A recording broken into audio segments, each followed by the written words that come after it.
Arī lemjot par nākamā gada budžetu, kurš izraisīs skaļus arotbiedrību un studentu protestus, un kurā plānota krasa nodokļu celšana, Saeimas deputāti pamanījušies atrast dažādus veidus, kā kavēt laiku teju 13 stundas garajā sēdē.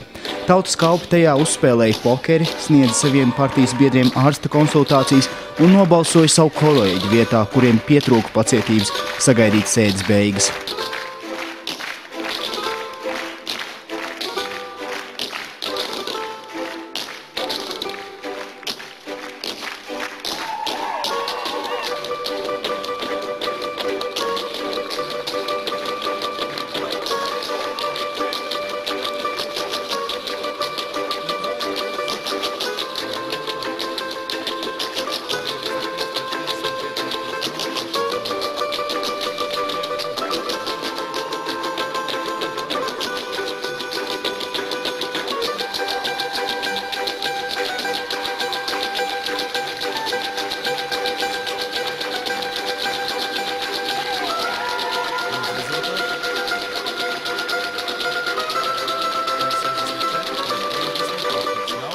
Par valsts budžetu 2010. gadam pieņemts.